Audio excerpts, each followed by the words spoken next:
on the storage tank inspection and calibration using laser scanning and Trimble Wheelworks. My name is Ronald van Koevoorden. I'm here today together with Tor Erik Dupos, or Ted, and Fernando Genserin.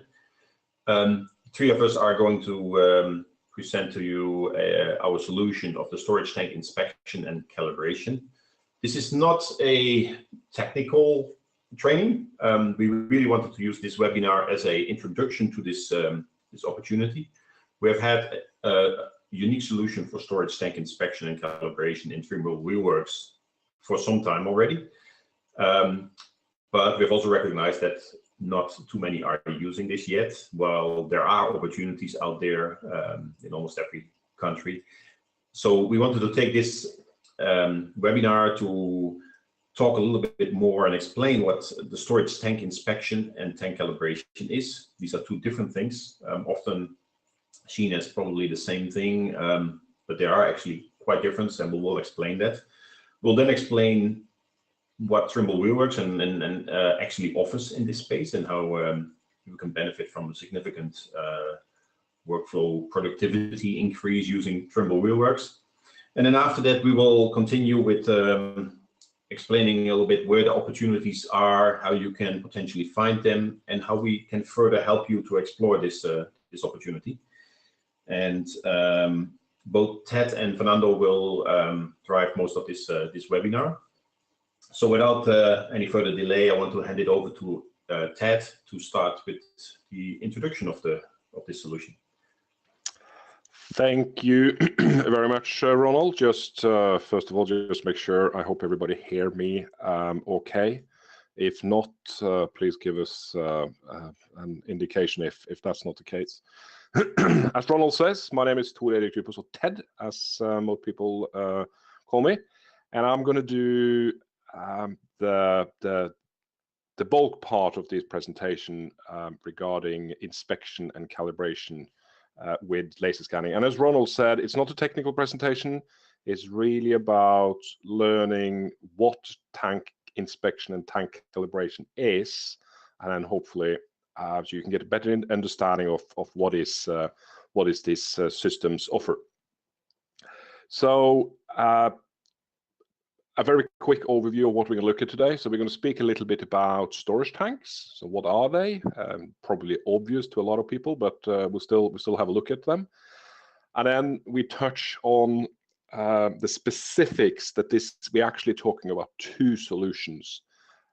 There is an awful lot of people who kind of mix this up, the calibration and the inspection, whereas the calibration seems to be the one that people understand. Not everybody kind of pick up that there is also an inspection element. So we'll look at what is the difference around it. And then we're going to go in and look at what is tank inspection, what is an inspector do, and what is driving these specific work tasks, where do they come from, and so on. And then what can Trimble Wheelworks offer in terms of these particular deliverables. And we'll do that same with the calibration. You know, where does the calibration systems comes from, who is kind of defining what calibration is, and then we quickly look at what Trimble Wheelworks offer in terms of a solution for this. And then at the end, little bit about, you know, the opportunity that sits around, and we speak broadly speaking about, you know, how many tanks are out there and these things. And then I will round off my part a little bit on how, you know, our group can help you as a distributor. And then at the end, Fernando will speak a little bit about, as from a key account side, the sales process that can go around this. So that's the agenda for the presentation, and of course we will take questions at the end. So please, there is a lot of people in here, so if you can just tap questions into the question window at the end, then we'll try to go through them as best we can. So first of all, storage tanks. What are these? Well, I think we've seen them different places. They are what we call vertical above ground storage tanks. So typically the tanks you see at this picture here, they come in a variety of complexity. Some have roofs, some have floating roofs, some have fixed roofs, And typically they're used for petroleum products and chemicals. That's where really we see this. There are other tanks types out there, but when we talk about the solution we're currently doing today, these are really the tanks we're talking about. They can be big and complex structure, over 30 meter tall, over 100 meter in diameter. So they're big, complex structure, even though they might just look like a round shell.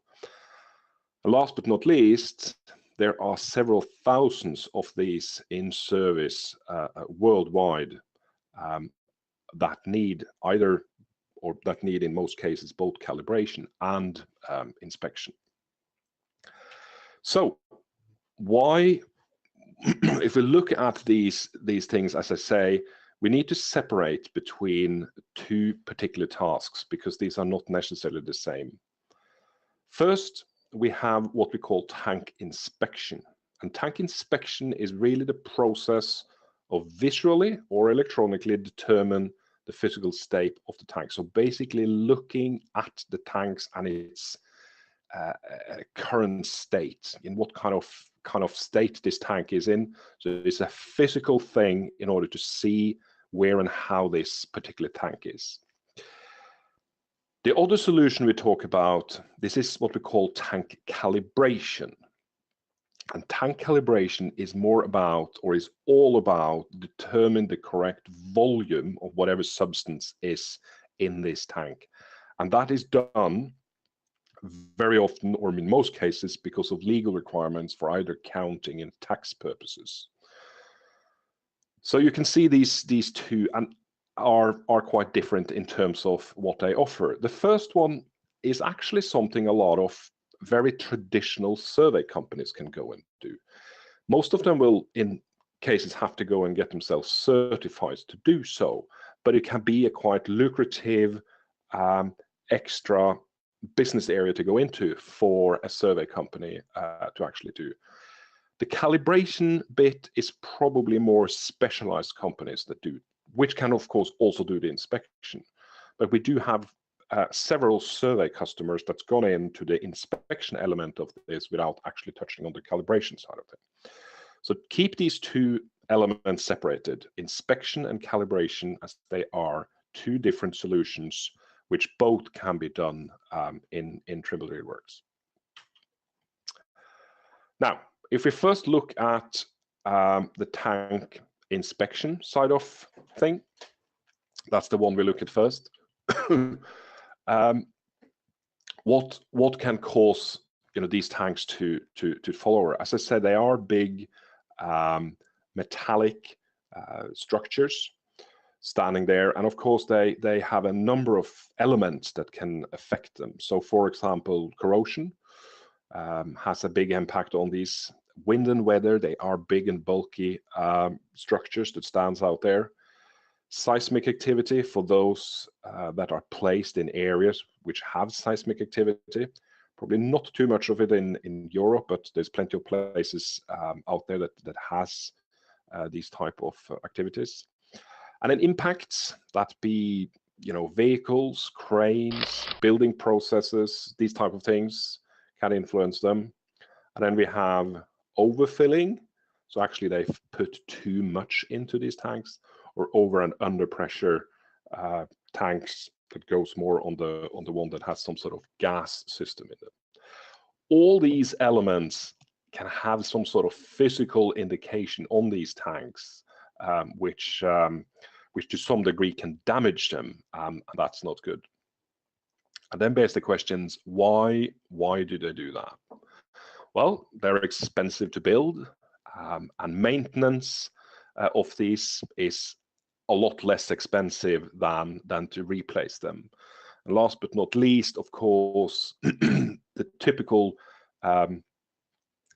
products that sits in these tanks, the environmental impacts if these things goes down is in most cases horrific to all of us. We've probably all seen the mess that goes bad, or that goes into the environment if these things goes down, that either be both land and ground.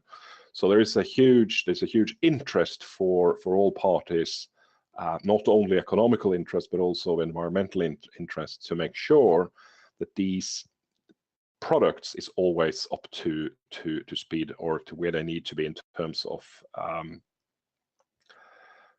being in the shape they should be. So what drives an inspection requirements? Well, there are a number of standards out there that put very specifically down to what is due, and the various governments and also individual companies will have their own elements on how this to be done. But in many cases, and probably most cases, the steps they do is driven by some of these standards you see here. American Petroleum Institute API standard is one that's used quite a lot. The ISO standards has elements on how to do this. Steel Tank Institute, and so on. And then, as I say, regulation by governments and also regulations by individual companies in terms of how they do it. So that's kind of sets out the rules and the regulation of what to and how to do these specific elements of it. So if you look at some of the inspection types that typical you have to go through for inspection. So first of all, you have what we call the routine, or what we call in-service inspection. This is typical something that's done, at least once a month. It's predominantly a visual inspection.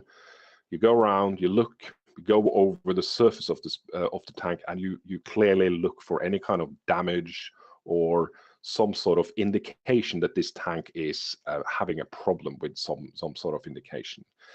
That's a routine inspection. The next one is what we call a visual external inspection. It is a lot more thorough. It's typically done between 2 and 5 years, and it's normally done by somebody that's certified to do that inspection job. It's, as I say, it involves a lot more to do it. So, involvement, removal of coating, paint, scratching, all that kind of stuff. So they go through the surface of the tank a lot more thorough than they've done before. And again, the aim here, of course, is to see any kind of indication that the tank has problem at a particular place. And the last one, or not the last one, then we have what we call an external ultrasonic inspection.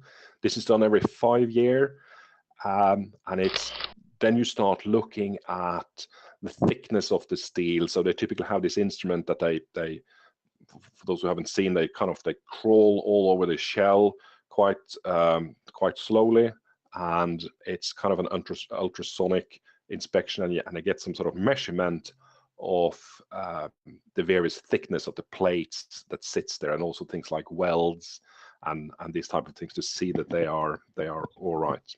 That's also done, of course, by a certified inspector to do this. And then the last one, which is kind of the very, very big one, is the internal inspections. These are typically done every 10 years, again by a certified inspector, and are usually done what we call an out-of-service inspection. So they need to be emptied for people to go through that. This is a very thorough inspection of everything, and as you can see in the pictures here, they are complex, these ones. There are steel beams, the roofs, ceilings, and all that kind of stuff. And they look at various elements of this tank, such as the floor, the settlements, and the general shape of that tank. And again, it is these standards that define exactly what these what you are to look for here. So, for example, in terms of reporting here, you're looking for and reporting on, for example, whether a tank is standing straight, if it started to sink anywhere, if there's any of the steel beam that's starting to be bent, so the body and these type of things, the whole tank is tilting. And they also start to look at things like, is it still the tank round? Is it starting to bulge anywhere? And they go through the welding sides of it and these type of things. So it's a very thorough inspection for seeing the physical shape and the physical quality of the tank and how that is put together. Now, these APA standards is also defining how they go about to do this. So one of the things they do, for example, is to put in what they call stations. So these stations are basically vertical lines all around the tank. They're always opposite each other, and the size of the tank will normally dictate how many of these stations you put in. And they can then give you indications of how kind of smooth that surface of that tank will be, whether it starts bending and in and out and bulging and so on as you go around. You also put in or look at the roundness of the whole tank, and you do that at so-called courses, which is kind of something you put in at a vertical interval. The main courses, they go around the welding band. So when you see they build these tanks, they go in at quite wide metallic band that's put together, and then they weld it around. But they also put in other courses that goes over and across these courses at various tips in order to get out information. And again, all to find out the physical side and shape of this tank in terms of how it's put together. Now, that brings us till taking on a laser scanner. So what is a laser scanner? Why is that good for doing these type of inspection works, or some of that inspection works? Well, it's very quick.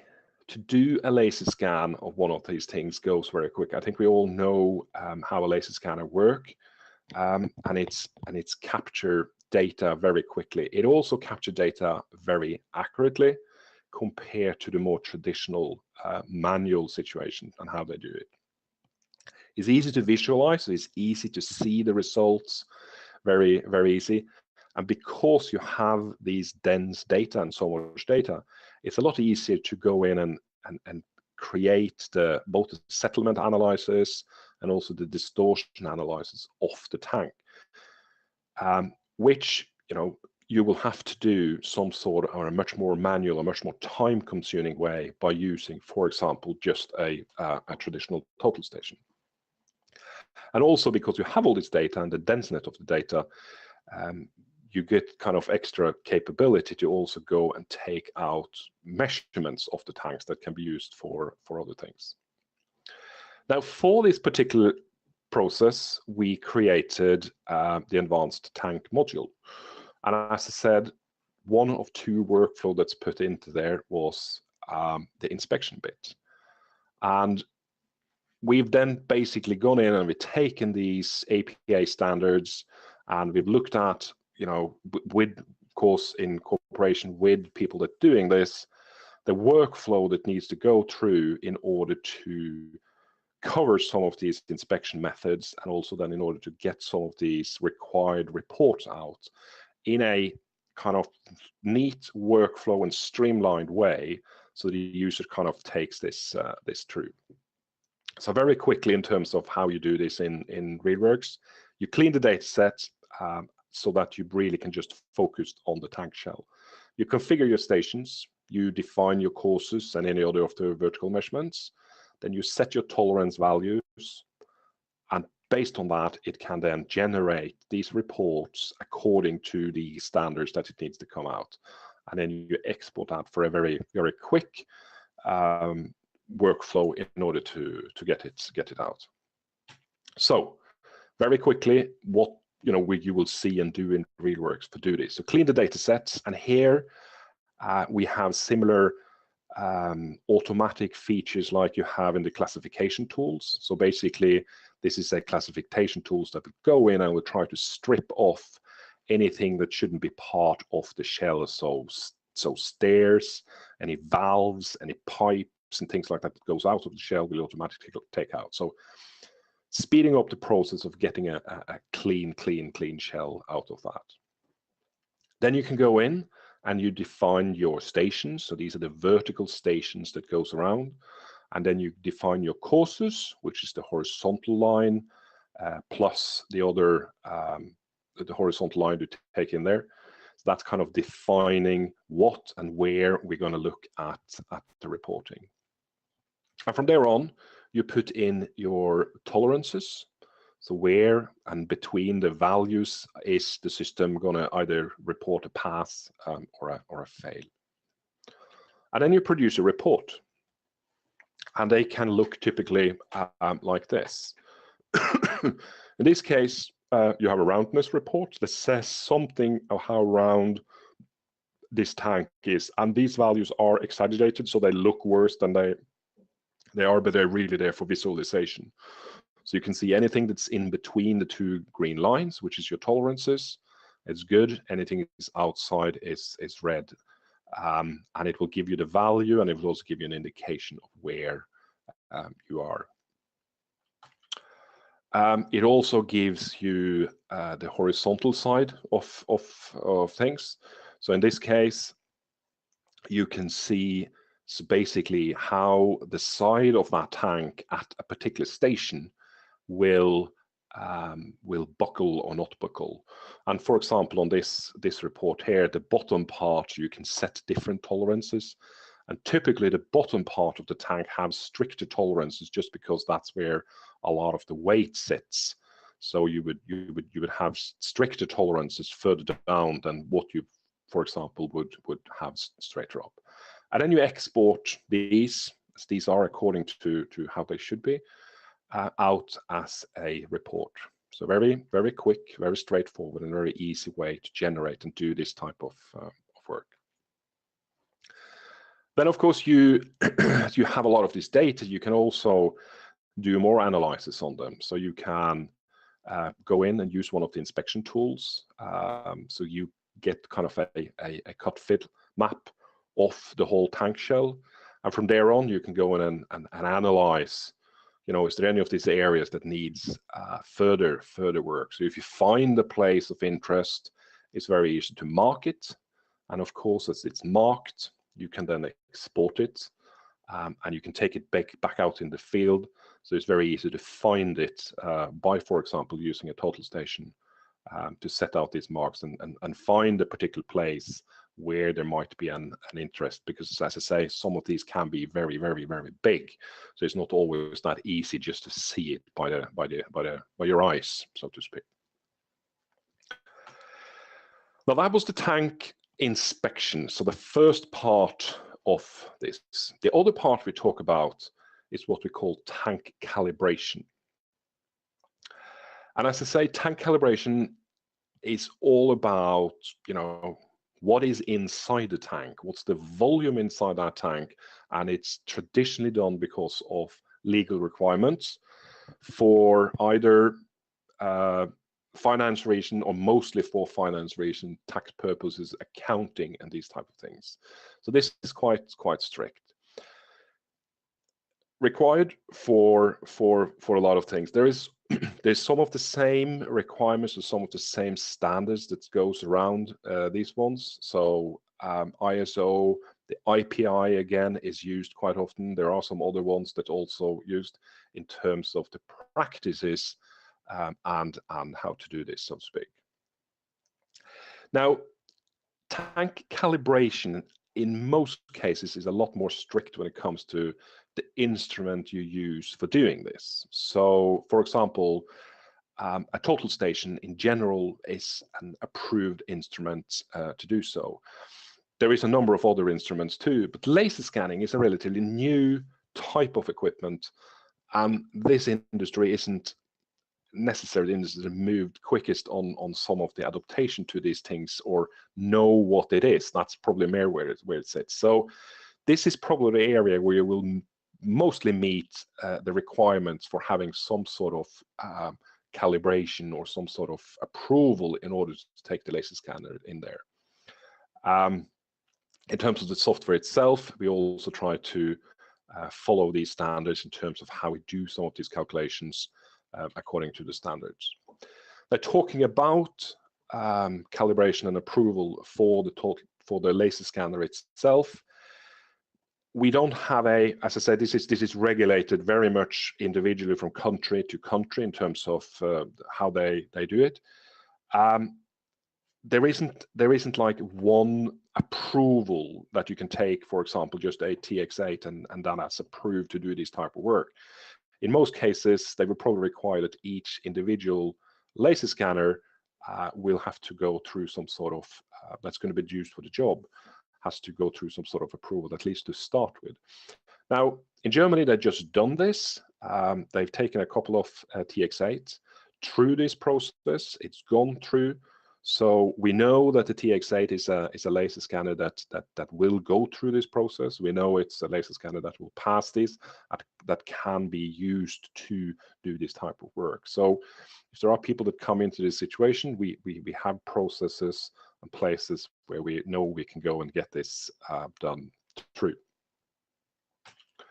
Right, so some of the methods used for this, and when you know what a laser scanner does, you can of course ask yourself, why is it so strict to get it done? And it has really something to do with the industry itself. So some of the methods they're using today is what we call manual strapping. It basically means it's a measuring band that goes around the tank, and they read it off and they move it upwards and upwards or downwards, and then they create volumes out of that. Optical reference line, optical triangulations to use total station type instruments, internal total station instruments, of course, some, and then also to fill the tank with water and then keep in tap on how much that goes in and out. Now, again, a lot of these are time-consuming methods in terms of how you do it. And tank calibration has some other challenges too. Of course, it's when you go inside of them, they don't necessarily be round. They have very irregular surfaces. So if you're doing some of these manual methods that you saw earlier, you don't necessarily capture that volume as good. And then you have what we call internal structures, deadwoods. So inside of them is big steel beams and stuff like that, which is very, very difficult to capture with methods like strapping and any kind of total station measurements. They're not easy to capture the volumes of these ones. And that brings us to, so what's a laser scanner good for this? Well, again, very accurate data. You capture a lot of dense data. So it's very easy to get really the whole density of the surface because it gets so much of it. And also, if you do it internally, it's a lot easier to get the real deadwood or the real shape and form of whatever sits inside the tanks in order to get that out. So that kind of brings us to the second thing that's implemented in the tank module of Trimble RealWorks. This is the capability to do calibration with it. And similar with the inspection, we have a dedicated workflow that goes to deal with that. So this is things like import and register point cloud data, similar, and clean it. Clean unwanted structures, so exactly the same process as previous, where you get any of the structure that shouldn't be there off. And then you go in and you set what's called the sump and top fill level, so basically the bottom and the top part. You then generate an initial calibration table, and then you apply correction parameters. And there's a set procedure for these parameters and how they go, and from there you generate the final calibration table. So very quickly in Trimble RealWorks, you import, register, and clean it, and then you set your values. That's the values normally not just at the bottom part of the tank. It's quite often a little bit further up where they actually do the measurements from. But that's where you set what we call the sump, which is the bottom part and then the top fill elevation of it. It generates from that an initial calibration file, so the initial table for what to use. And the next thing you then have to do is to import and apply correction parameters. So these are parameters for plate thickness. It can have things like, you know, how much is steel moving, and so on and so on. Density of the liquid and whatever goes in there. So these tables can vary a lot depending on exactly the type of liquid that's in there. So what we've done there in Trimble RealWorks then is to try to accommodate for these particular workflow, so these things can go in there, and then you generate that final calibration table, which gives you that calibration data. And last but not least, of course, both for the calibration and the inspection, you can of course use the visualizer to send the data to the client. They can visualize, they can see, they can annotate, they can share, and so on in terms of seeing this data through the publisher that sits in Trimble RealWorks. That was very briefly, very quickly about what tank inspection and tank calibration in general is all about. And as I've said to a lot of people when I go around there, if you know anybody that's looking for new business, that's not only us producing this, but any surveyor or survey company who's looking for going into an area they haven't particularly done before, there is opportunity in this type of thing to work with. So looking at the worldwide side of it, there is about 500,000 medium to large tanks sitting worldwide. There's an awful lot of them. The average internal inspection interval for these tanks is roughly 10 years. So the internal big bin inspections, that means roughly said there's about 50,000 tanks inspection annually that could involve the use of laser scanning technology. The industry itself is kind of two sides. Slow tech adaptation, not because they don't want to, but it's more because a lot of this hasn't been introduced to them. They're very little kind of specialized system for doing this. So they're using very generic off-the-shelf products, such as AutoCAD. Anybody that want to have a look at compare how, for example, you can do this in RealWorks, if you search up tank inspection or tank calibration, you will find a number of YouTube videos that's showing how people do this in AutoCAD. And you can very quickly see that that workload is an awful lot of much backward compared to the streamlined stuff we've done in Trimble RealWorks. So most of the places we've been with this, both the customer and market is absolutely open for these advanced systems, though it probably means it needs a bit of working times in some cases to get them through. And last but not least, there isn't many other manufacturer out there that do this today. Up till just recently, I think Trimble was the only one who did it. I think Leica has released a package through their software package, which they're trying to do something similar, but I'm not entirely sure how far they managed to get with that. So this is absolutely something that's valid for out there. Just you know, take a very quick step on where and these things are. So this is a very quick search on some of the tanks you can find around the world. For example, this is Rotterdam, which of course is a big city when it comes to these things. But if you look at the number of storage tanks there, you can see there's quite a lot of them. Not every one of the tanks you see here are the open big tanks that you could use for laser scanner, but it's still an indication of the amount of these structures that sits around, and pretty much all of them need some sort of both inspection and calibration in terms of where they are. Both Ron and I did a little bit of check, just you know, how quickly can we, or how easy it is to find data or find these companies to do some. So I did a very quick search here in the UK, and within minutes I could find a number of companies that that do this type of work, that both be tank inspection and the tank calibration.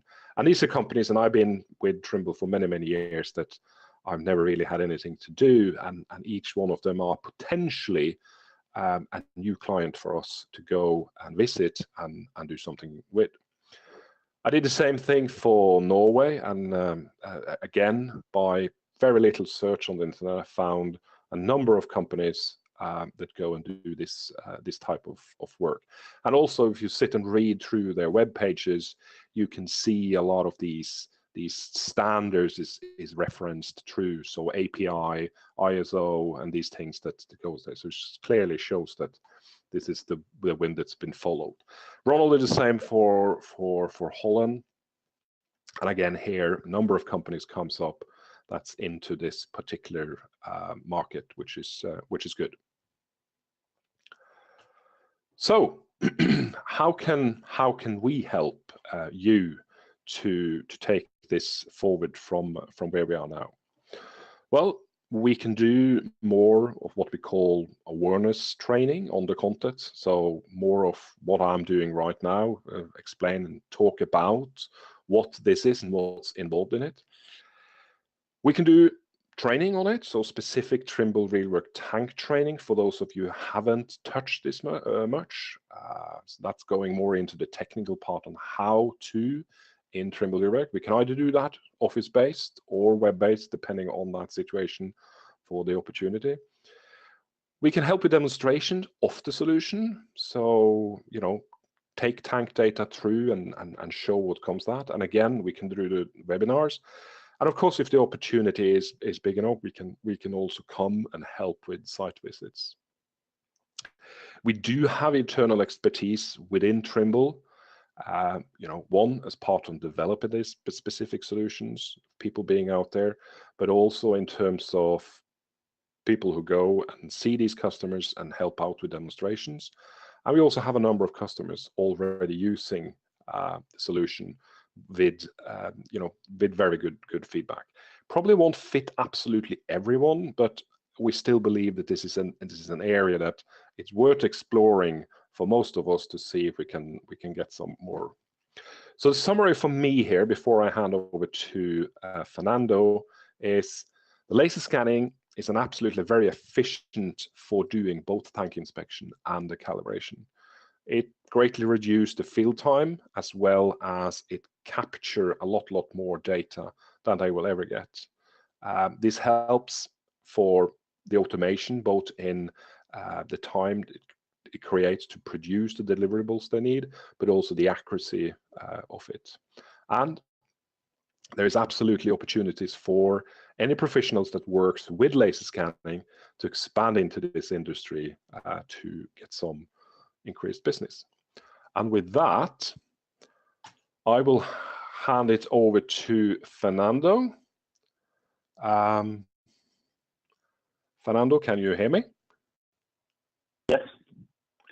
You hear me? Yes, I can hear you. Do you want me to drive your slides, or do you want to... Yeah, go ahead. It's only 3 slides, so it's fine. Okay, so... Stay there for a moment. So thank you very much for joining this webinar. My name is Fernando Ganzaran, and I am the key account manager for Geospatial in Europe, Middle East and Asia, and Africa, sorry. So I will shortly share with you some of the sales hints in order to reach out some new customers for this tank inspection and calibration. So if you can move to the next slide, please. Okay. There are several ways you can reach your customers. The first one and the most obvious is to talk to the tank calibration and inspection companies, which are your main potential customers. Secondly, we can reach out their customers, so the end users, which is petrochemical, oil and gas, agriculture, but in fact anyone who has storage needs that can be that can fit our solution. And by doing that, you can then search for their suppliers. And also there are some regional exhibitions that you can participate and attend in order to reach new customers. Next one, please.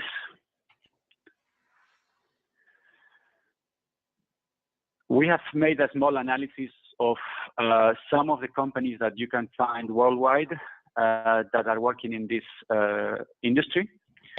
As you can see, there are some national examples, but also we have some companies that we believe are international, have international presence, like Bureau Veritas, TÜV, Vopak, SGS. And in those companies, the best advice from our side would be to just type the name of the company and in your country, in your own, let's say, websites, and try to find out which is the local representative and just contact them. If you feel that in any of the international companies you are experiencing some trouble to reach the right person that takes a decision, or very often they say to you, you have to talk to the headquarters, etc., please drop me an email and we will try to help you on international organizations. Next one, please.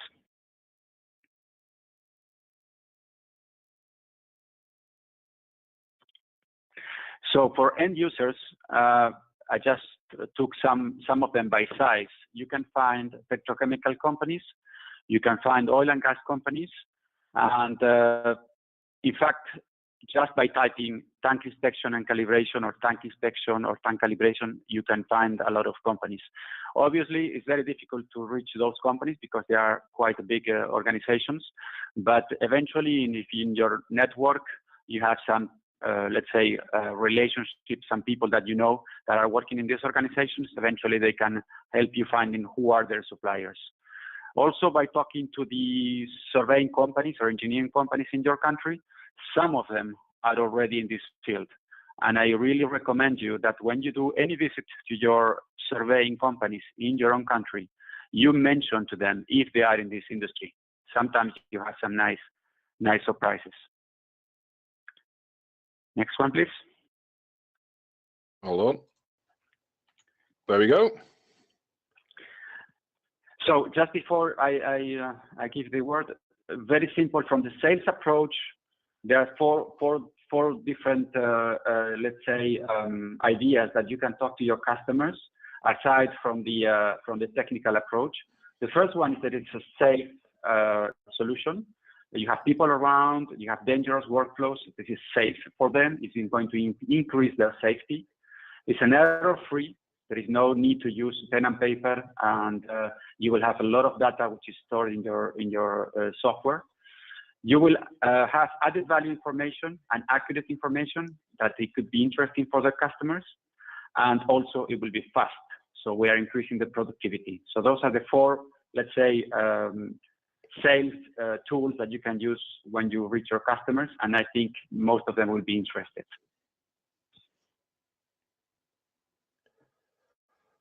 Thank you very much, Fernando. That was good. So also, as this slides indicated here, any other further contacts in terms of the technical side of things. For those of you who works with Ronald's team, so the technical sales engineers teams, you can contact any of us if you have questions or opportunities that comes around this and then questions on that. Or you can contact Ronald directly. So you'll find his contact details that sits there. And then, as Fernando just said, for the sales and some of the last slides he went through, feel free to reach out to him too, and you will find his details there, or also your Trimble sales account manager, your day-to-day sales account manager. You can also be reached for anything that goes on this. Ronald, is there any last word from you on this? Yes. We have a couple of questions as well. Maybe if you can have a look at that. So in the meantime, like Ted and Fernando already said before, we're there to help if you want to explore this opportunity further. From both the technical side and from the sales side, we are there to help you. We can also set up a separate discussion with you if we do that. But we would like to ask you to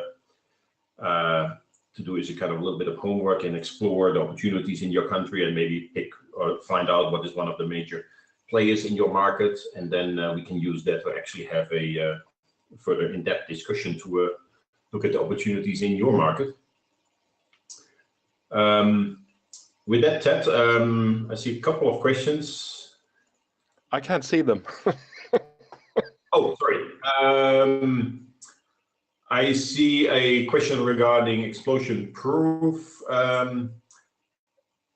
requirements in some areas where you have oil or gas chemical plants. Wim van Heulen said most oil and gas chemical plants require explosion-proof instruments. He was wondering how that was done, for instance, in the German approval. Well, I don't think most require it. There are some that require these type of things, depending on the tank you goes into. But not by far not everything that goes in that require it to be. These are very specific. The one you need to be completely fireproof and explosive proof to do that type of things. There are those who require them. Yes. I don't believe that we have any of neither total station or laser scanners, anything like that. We've taken that through. It's a very, very, very thorough process. Though I know there are, I think some of our distribution have taken some smaller mechanics through some of these things. But it's a very rigid process to do. But the vast majority of these systems do not require that type of instruments. Another question was whether we can use the TX6 or the TX8 upside down. Yes, you can use them upside down. Whether you for this type of work, you would most in the cases, go into these tanks to do them internally. But as far as I know, you can use them. I probably double checked it, but as far as I know, you can use them upside down. Yes. Let's see, is the procedure or the instrument we use certified by any organization for use in tank inspection and calibration? I think we partially covered that, actually. If there is a procedure for it? No, whether the procedure or the instruments we use are certified. Yes, so yeah, that's so most total stations are actually approved for doing a lot of these things. They just kind of come further down the line in terms of the evolution of where they're being used and things like that. SX10 is a very, very good example of something that would be very good for doing these type of things, because it is a total station. So in most cases, it falls under the general approval that the total station have to do it. At the same time, it can scan and be used for these type of things. And it's really the ultimate product to take into this and kind of come into the whole approval side of things. Laser scanners for the inspection side of things is normally not that strict on the approval side. For the calibration, they would normally require that it is. And various countries will have various different procedures on actually how to do this. So for example, with the German situation here, there was a place we could go and take the total station to. They run it through a various number of tests and gives us a calibration test certificate. And if it goes through in Germany, it will go through in most countries in this world. Yeah, exactly. You mentioned the SX10. That's a good point. I think the SX10 also, we've actually seen some success with the SX10 in this market space already. So the SX10 is definitely also a solution that you can keep in mind. Yes, the SX10 we already have as a tool out there and doing this type of work. Yep. Another question is related to accounting deadwood in tank calibration reports, whether RealWorks takes care of that or whether it has to be done manually. I think at this moment in time, unless something has changed just recently, I think that has to be accounted for manually. I don't think RealWorks right now is doing the deadwood calculation.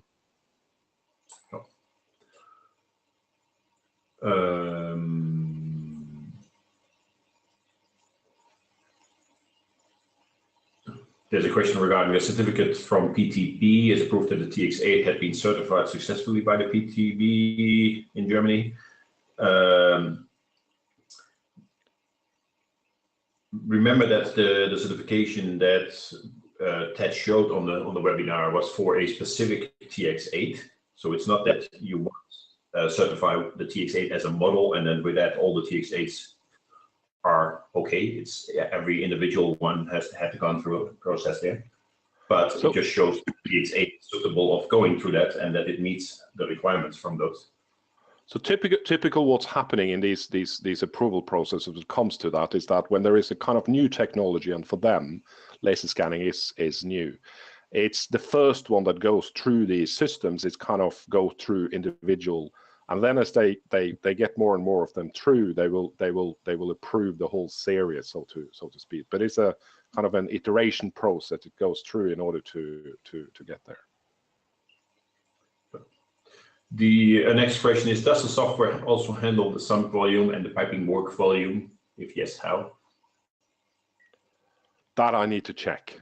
The sump volume and the pipe volume at the bottom. Was that the question? That's what I assume, yes. I need to check that, to be honest. I'm not sure. We have a list of these questions, don't we? Yes, we have all these questions. We'll do a follow. We'll follow up on all the questions that are out here. We'll share also the recording of this webinar. There were some questions around that as well. And when needed through the ask us, we can share the slides itself as well. But the recording is probably the most useful for everyone. That will follow in a link to that will follow in the next day or so. Okay.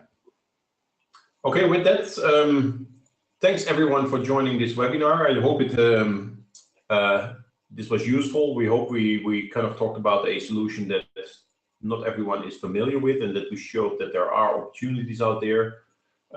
Again, like we've said now a few times, we are there to help you further explore this. We're there to help you.